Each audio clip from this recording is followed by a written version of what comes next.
Welcome to the Deep Dive. We take complex intelligence reports, often hundreds of pages long, and boil them down into, well, actionable knowledge for you. That's the goal. And today we're really diving into the shifting sands of cyber risk economics. And the first thing that jumps out, honestly, it's a bit shocking, is this huge gap in data breach costs. What you pay globally versus what it costs right here in the U.S. It really is a tale of two worlds. We've pulled together data from global breach cost reports, looked hard at new EU regulations like NIS2 and the Cyber Resilience Act, analyzed the whole AI risk explosion, especially shadow AI. Which we'll definitely unpack later. Oh, yeah. And we've also got insights on resilience strategies from, very different markets, the EU, Africa, the Caribbean. It's a broad picture. So our mission for you listening is pretty straightforward. By the time we're done, you'll have a much clearer picture of what's driving cyber risk today. Everything from, say, big EU supply chain rules down to the actual cost impact when an employee uses some unapproved AI tool. Cutting through the noise, basically, giving you the critical factors for risk management right now. Okay, so let's start with that foundation, Yeah. the costs. What's the global baseline we're looking at? Right. The global average cost for a data breach, according to the latest reports, is sitting at about $4.44 million US dollars. 4.4 million. Okay. But like I said, that number almost becomes background noise when you look at the U.S. specifically. It really does. The U.S. hit a new record high. The average breach cost there, $10.22 million. 10.22 million. That's more than double the global average. Yeah. And it's up 9% from last year. Exactly. And what's fascinating is this happened while many other major economies actually saw their costs decrease. Like where? Well, Italy, for instance, saw a huge drop, down 27%. Germany was down 24%. So you've got this really stark divergence happening. Okay, we have to dig into that. Why? What is it about the U.S. environment that pushes costs past 10 million while places like Germany and Italy are seeing reductions? Is it just bigger fines? It's more complex than just the fines, although they are a factor. It really boils down to a couple of key structural things in the U.S. First, yeah, the regulatory penalties can be very high, but maybe more importantly, the operational costs around breach response are significantly higher, Operational tussle. like detection and escalation. Often in the U.S., there's an immediate mandatory reliance on very expensive, specialized third-party forensic firms right after an incident is suspected. That adds up fast. Okay, so forensics.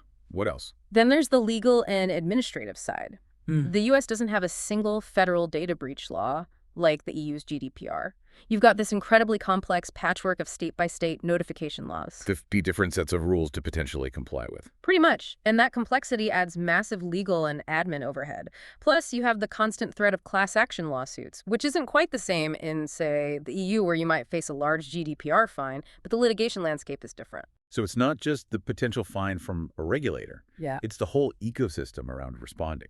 The mandatory forensics, navigating 50 state laws, the looming threat of civil suits.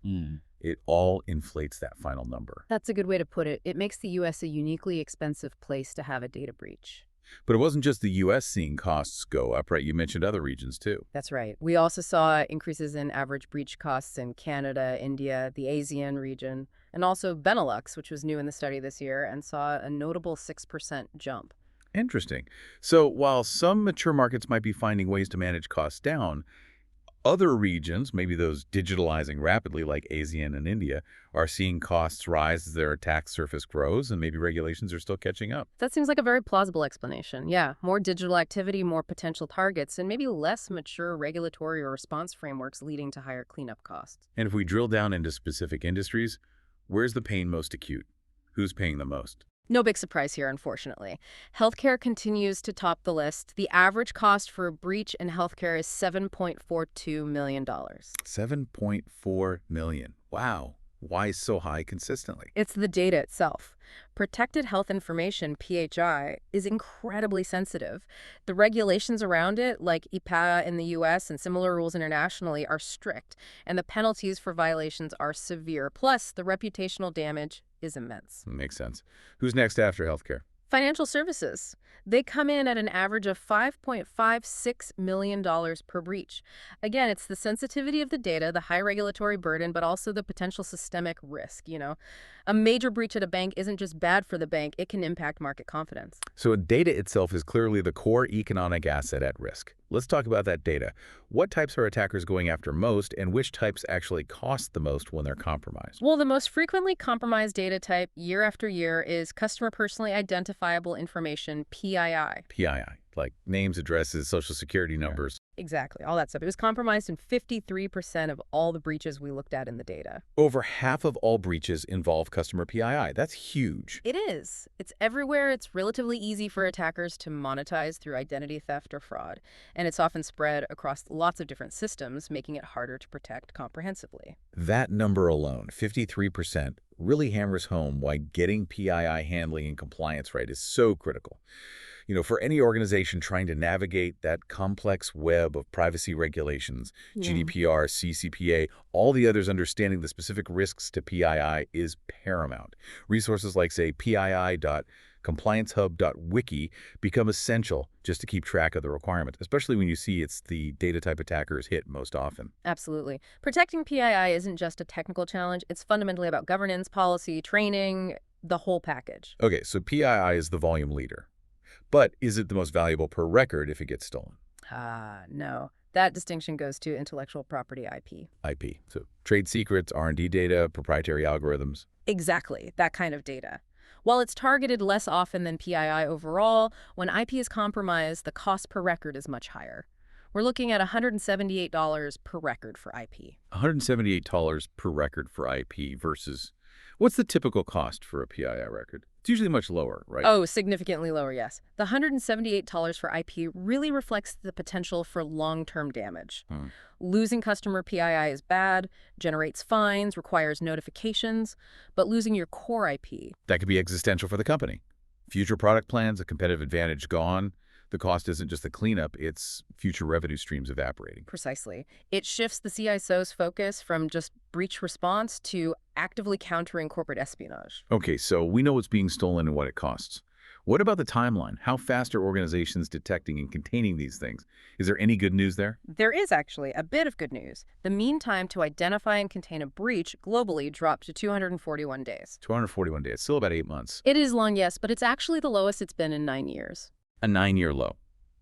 Okay, that suggests maybe some of the investments in security tech like EDR, SIEMs, maybe even early AI defenses are starting to make a dent. It certainly looks that way. Things are getting a little faster on average. Are certain approaches working better, like internal security teams versus relying on external help? The data shows internal security teams are the quickest. They identify breaches in an average of 172 days. 172 days for internal teams versus 241 overall. That's a significant difference, almost 2 months faster. It is. It likely reflects, deeper institutional knowledge, immediate access to logs and systems. They're already inside the environment. Okay, so detection and containment are slightly improving, down to 241 days on average. But containment isn't the end of the story, is it? What about full recovery, getting back to normal? That's where the picture gets much, much gloomier. Let's hear it. Okay, so brace yourself. A staggering 65% of the organizations surveyed admitted they have not fully recovered from their data breach. 65%. 2/3 are still dealing with the fallout.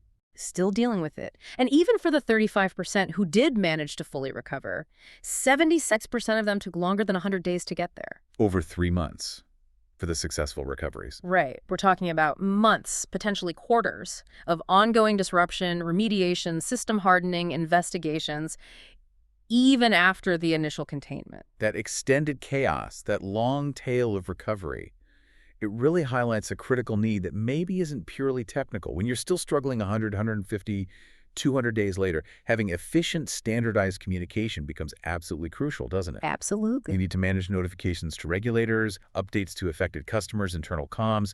Getting that wrong just prolongs the pain and increases the reputational and legal risk. Services that help streamline that notification process, like, say, notification.breach.company, seem essential when you look at those recovery timelines. Completely agree.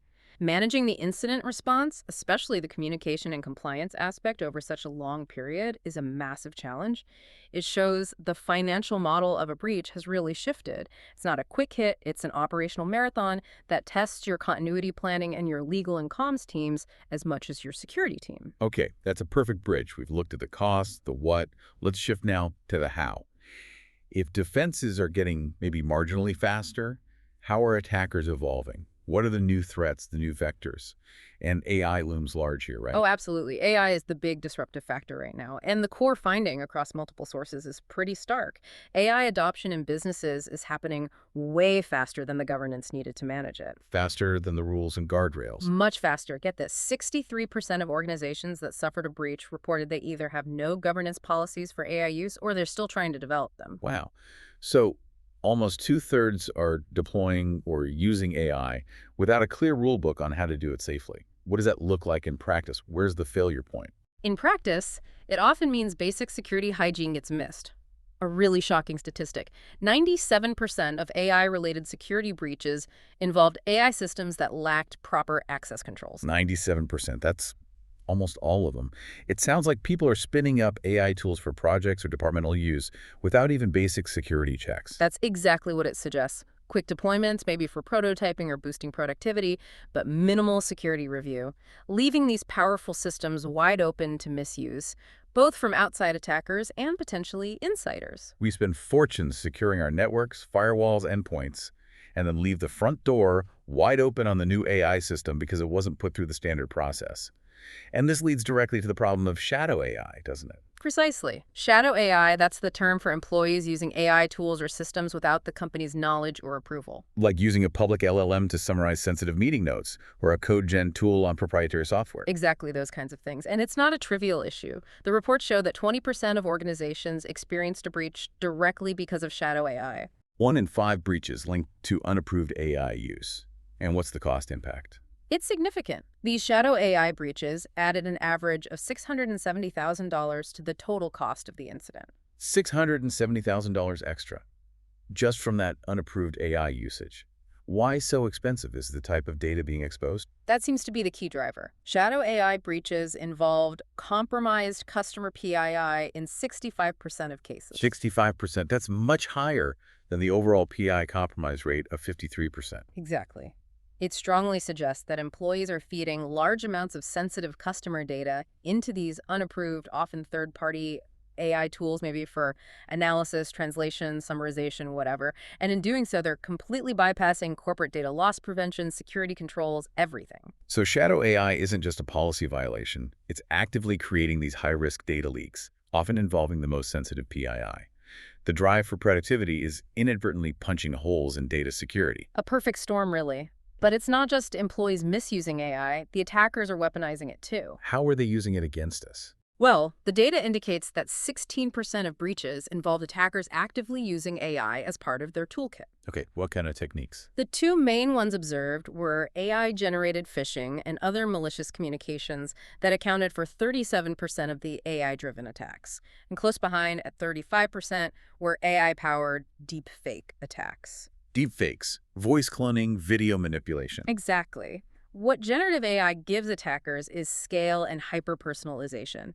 They can craft phishing emails or even deepfake audio-video that's incredibly convincing, tailored to the target, making it almost impossible for a person to spot the deception. It just massively increases the success rate of that initial compromise. So AI is definitely raising the bar on attack sophistication, but despite these advanced techniques, are the fundamental root causes of breaches changing? Or is it still the usual suspects? It's largely the usual suspects, amplified perhaps by these new tools. Malicious or criminal attacks are still the dominant root cause overall, accounting for 51% of breaches. Okay, so external bad actors. What about internal factors? Human error is still a massive factor. It accounts for 26% of all breaches. And IT failure, things like system glitches, misconfigurations, makes up the remaining 23%. So even with AI supercharging attacks, nearly half of all breaches still trace back to someone making a mistake or a system failing. It confirms that even the best tech defenses can be undermined by a simple human lapse or a process failure. And within that human error category, what's the single biggest vector? Still phishing. Still phishing remains number one globally. It's just too effective. And what's number 2? Coming up fast behind phishing is vendor and supply chain compromise. Ah, the supply chain. We hear so much about that. What's the key takeaway there? Is it just frequent or is there something else? It's not just frequency, although it's significant. The really crucial point about supply chain compromises is that they take the longest time to resolve compared to any other attack vector studied. Longer to fix than a direct phishing attack or malware. Why? Think about the complexity. An attack that comes in through a trusted third-party vendor. Yeah. You first have to figure out it was the vendor, then you have to work with them, figure out the scope across potentially many shared customers, untangle systems. It's incredibly messy and highlights just how interconnected and interdependent modern business is. That complexity just drags out the recovery we talked about earlier. Right. It multiplies that operational drag massively. Yeah. Okay, one more attack type to touch on before we move to governance. Ransomware. Costs keep going up. Attacks are relentless.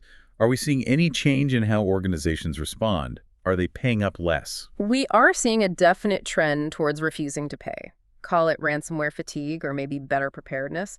But the data for 2025 shows 63% of ransomware victims refuse to pay the ransom. 63% refused.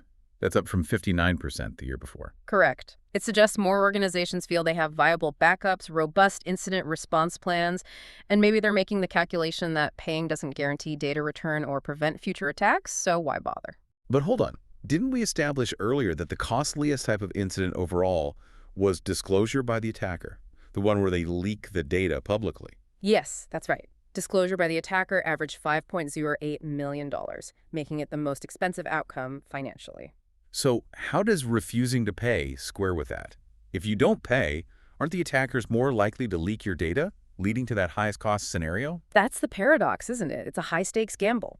Refusing to pay only works out financially if A, the attackers didn't actually exfiltrate sensitive data they can leak, or B, the organization is confident it can contain the fallout and manage the narrative even if data is leaked. So refusing to pay might save you the ransom amount, but it could trigger the even more expensive public disclosure outcome if the attackers choose to retaliate and you can't control the situation. Exactly. That $5.08 million figure for attacker disclosure underscores that losing control of the narrative and facing public, regulatory scrutiny is often far more damaging financially than the ransom demand itself.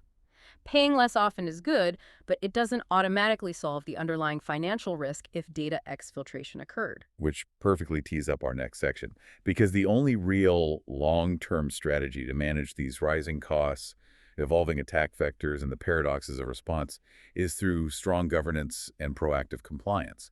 It's how organizations try to impose some order on this chaos. Couldn't agree more. The whole regulatory landscape is pushing hard for this. Cybersecurity isn't just an IT issue anymore, it's a core enterprise risk, and compliance frameworks are reflecting that. We saw that 51% of global respondents listed cybersecurity and data privacy as their top compliance priorities. Top priority. Yet at the same time, the sources suggest that compliance itself is becoming, well, a burden. A major burden, actually. A really striking figure. 77% of organizations said they feel negatively impacted by compliance complexity. They feel it's actually hampering their ability to innovate or grow. 77% feel held back by compliance rules. What makes it so difficult? Is the cost? The manpower? The number one factor cited by 47% of respondents was regulatory complexity itself, just the sheer volume and intricacy of the rules. Too many overlapping, maybe conflicting requirements. Exactly. You've got GDPR, CCPA here in the US, now NIS2 and the Cyber Resilience Act in the EU, plus industry-specific rules. It's this constantly expanding, tangled web of global standards, and each demands significant investment, specialized skills, and continuous attention. And that complexity must be especially acute when dealing with the supply chain, right? Since vendor compromise is such a high-impact, slow-to-resolve attack vector. It's a huge pain point. Organizations know it's a risk. 75% say they have a policy for third-party risk management. Okay, so the policy exists on paper for 3/4 of them. But where's the breakdown? Why are supply chain attacks still so prevalent and damaging? The gap seems to be between having a policy and actually doing the deep, continuous scrutiny required.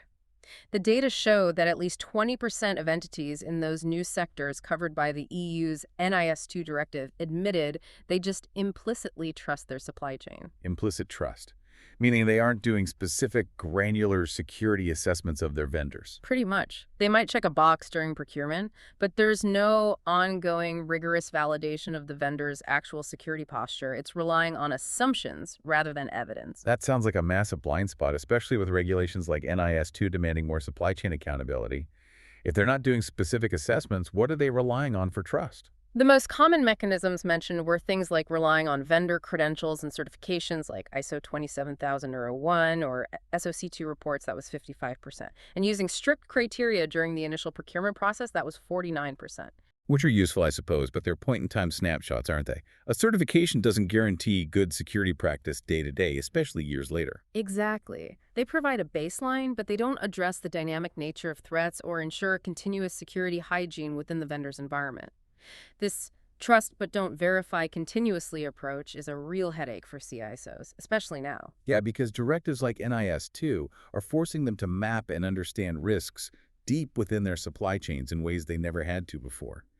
Dealing with that scale of complexity, plus the vendor trust gap, it makes curated resources and solutions almost essential. Platforms like www.cisomarketplace.com aim to help CISOs find tools and services specifically to tackle these kinds of systemic governance and supply chain risks. That makes sense. The need for targeted solutions is definitely growing as the regulatory landscape gets more demanding. Let's stick with the EU and NIS2 for a moment. It massively expanded the scope, right? Pulling in whole new sectors like waste management, chemicals, food production, digital providers. How prepared are these newcomers compared to the organizations that were already under the original NIS directive? There's a clear maturity gap, as you might expect. The organizations that were already covered under NIS 1 generally show higher maturity levels across key areas. Can you give an example? Sure. In cyber risk management practices, the old NIS entities scored an average maturity of 6.8 out of 10, let's say.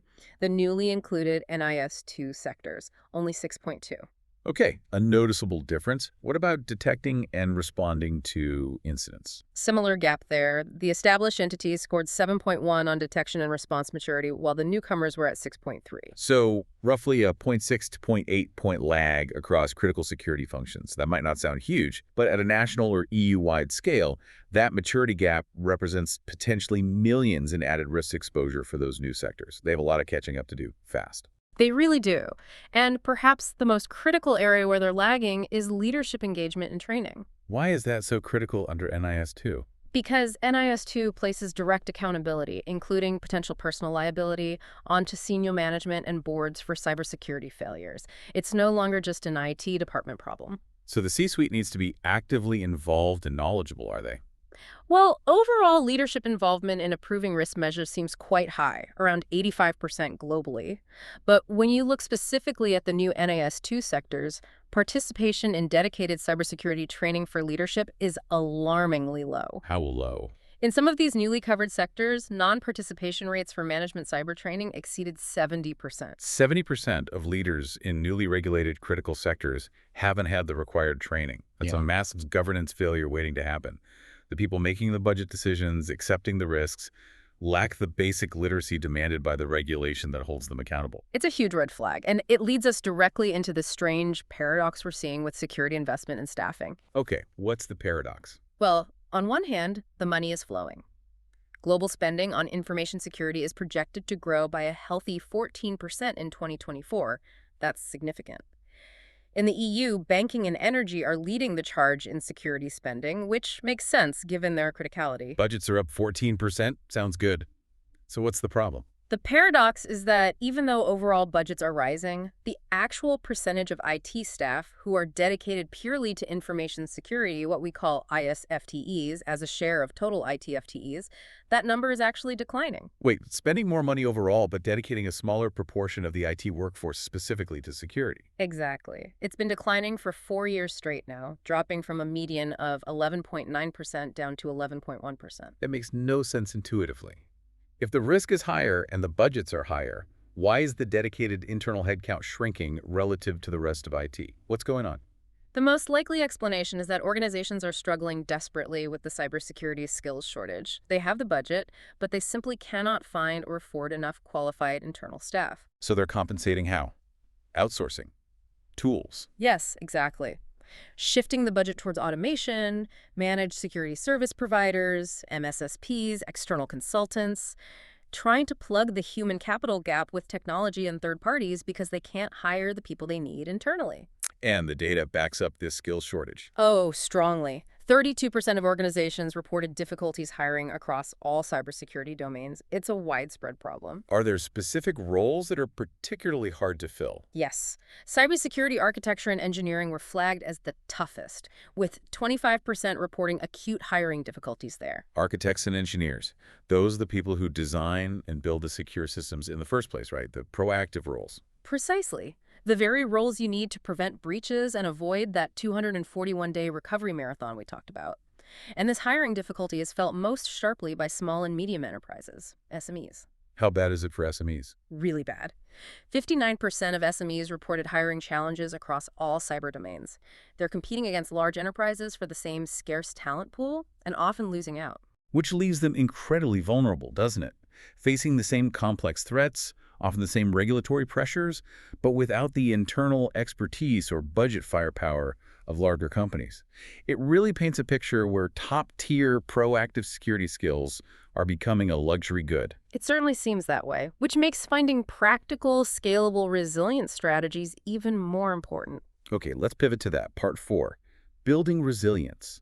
How are organizations actually doing this on the ground, especially maybe outside the huge enterprise context? You mentioned some interesting work in emerging markets. Yes, the cybersecurity toolkit approach developed by Persistent Energy and the EEGF for climate-focused SMUs in Africa is a really great example of practical, effective resilience building. It offers quite a contrast to the, high-level complexity of NIS2. A toolkit, what's in it? What's the approach? It's very systematic, focusing on the absolute essentials. It includes things like structured staff training, automated self-assessment questionnaires, basic security scanning tools, ready-made policy templates, and simple incident response IR plans. Covering the core bases. What was the most interesting finding from that initiative? For me, it was the emphasis on the human delivery model. They found that traditional, platform-based, remote cybersecurity training just wasn't that effective in their context. Why not? Issues like varying digital literacy levels, maybe unreliable internet access, and perhaps a lack of organizational trust in generic external training platforms.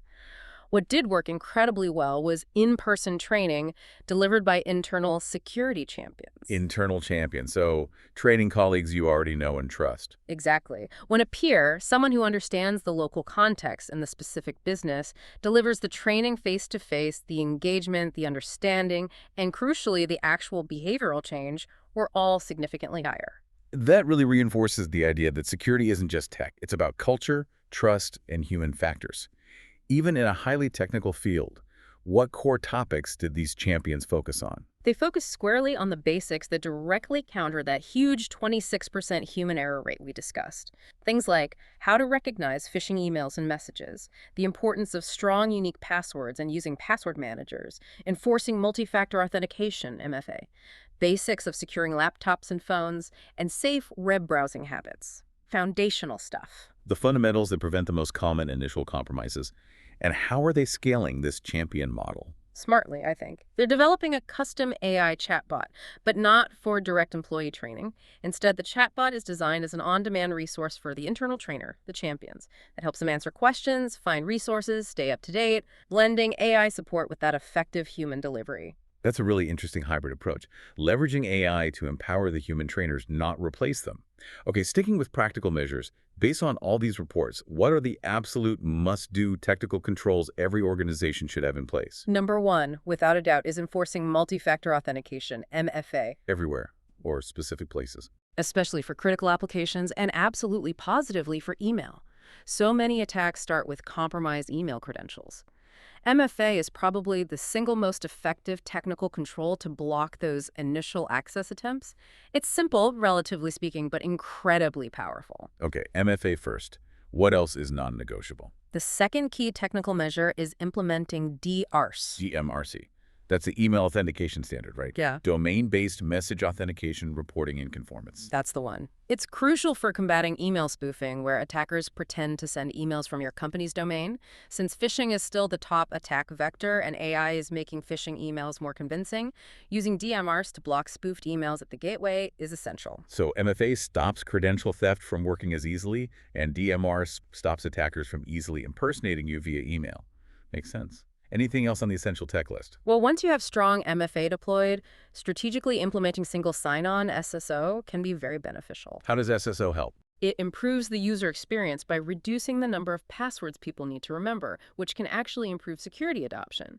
If MFA is the strong front door lock, SSO makes it easier for legitimate users to get through that door without needing a different key for every room. It reduces the friction that sometimes leads employees towards shadow IT or trying to bypass controls. Right, balancing security with usability.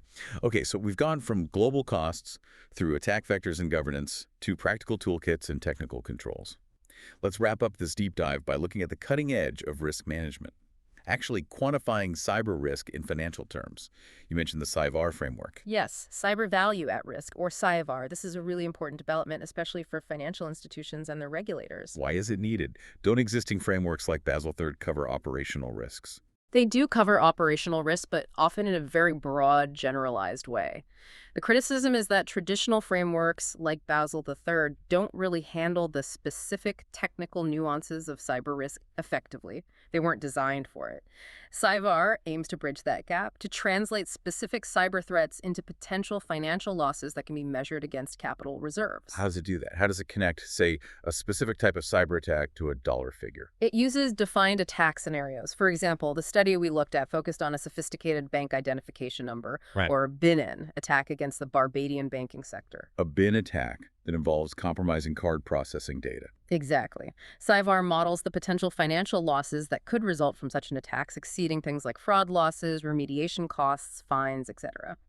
This allows regulators to essentially stress test the banking sector's capital adequacy, specifically against plausible, severe cyber threats, similar to how they stress test against economic downturns. And what did this CIVAR assessment reveal about the Barbadian bank's resilience to that specific BIN attack scenario?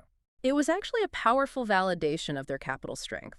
The analysis modeled a maximum potential annual loss from a worst-case BIN attack scenario reaching as high as BDS $335.5 million. 335 million Barbadian dollars. How does that compare to their earnings? That's the striking part. That maximum loss figure is almost double the entire banking sector's aggregate net income for 2024, a huge potential hit on paper. Wow. So did that potential loss threaten the stability of the banks? Could they withstand it? Crucially, yes. The modeling showed they were resilient. Even if they suffered that absolute worst-case loss, the sector's overall capital adequacy ratio, the key IR, which is the key measure of a bank's financial buffer, would only drop from a strong starting point of 21.2% down to 17.7%. And 17.7%, that's still comfortably above the minimum regulatory capital requirements. Exactly. It's still well above the regulatory floor. So the exercise demonstrated that, at least for the specific severe scenario, the Barbadian banking sector had sufficient capital to absorb the shock without becoming unstable. That's reassuring. But did the analysis show any other, maybe more likely, loss scenarios? Yes. It also calculated the adverse 95% loss scenario, the VAR 95%, which represents a loss level that would only be exceeded 5% of the time. That figure came out to BDS $19.6 million.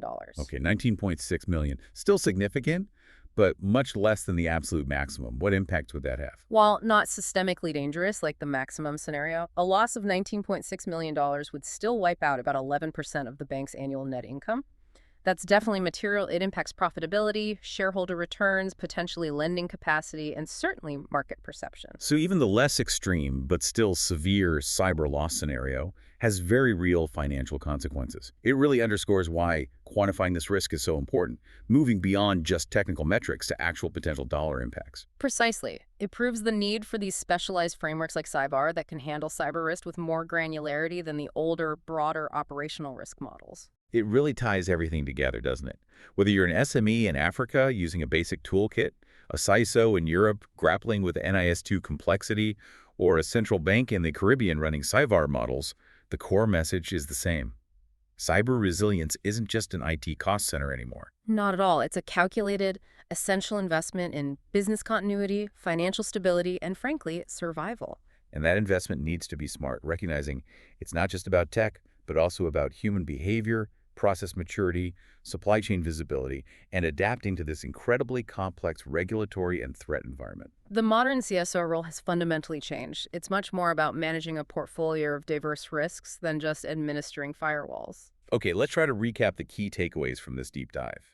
We saw the dramatic split in breach costs, with the U.S. soaring past $10 million while others saw decreases. We highlighted the huge risks coming from unmanaged AI adoption, particularly shadow AI, driven by failures in basic governance like access controls. We felt the weight of compliance complexity, especially with expansive regulations like NIS2 demanding unprecedented supply chain oversight and leadership accountability. And we explored practical resilience measures, from the power of human-centric training toolkits in emerging markets to sophisticated financial quantification using models like SciVar. It's a complex picture, but as we look ahead, there was one data point in the sources that felt, well, like a potential warning sign for the next wave of disruption. You're probably thinking about post-quantum cryptography, PQC. Exactly. The reports indicated that only 4% of organizations surveyed have actually invested in PQC preparedness right now. And perhaps more worryingly, 68% said they have no concrete plans to invest in it at all. Given how quickly we've seen AI, both as a tool and a threat, rewrite the security landscape, and how much trouble organizations have just keeping up with current threats like patching basic vulnerabilities, that lack of preparation for the quantum threat seems incredibly risky, doesn't it? It feels deeply concerning. We know quantum computing poses an existential threat to today's standard encryption methods. If we're already struggling with the speed and scale of AI-driven attacks and the chaos caused by things like shadow AI exposing security gaps, How can we afford to ignore the potentially much larger disruption from quantum computing, Yeah. which could break everything overnight? That's the provocative thought, isn't it? For you, the listener. If the failure to manage today's technology shifts, like AI governance or even just timely patching, is already costing millions and causing widespread disruption, how prepared are you, really, for the quantum shift that's looming on the horizon? It's not just about reacting to today's breaches, but truly anticipating tomorrow's fundamental threats. A critical question for every leader and security professional to consider. That brings us to the end of this deep dive. Thank you for joining us as we decoded the new economics of cyber risk. Stay informed, stay vigilant, and remember that resilience starts with understanding the full scope of the risks. And to help you manage those risks and navigate the complexities we discussed today, don't forget the resources we mentioned. For CISOs needing solutions for governance and supply chain challenges, check out www.cdelmarketplace.com. For crucial guidance on handling PII compliance amid rising threats, visit pii.compliancehub.wiki. And for streamlining those difficult, prolonged incident notification processes, look at notification.breached.company. Thanks for listening. We'll see you next time on The Deep Dive.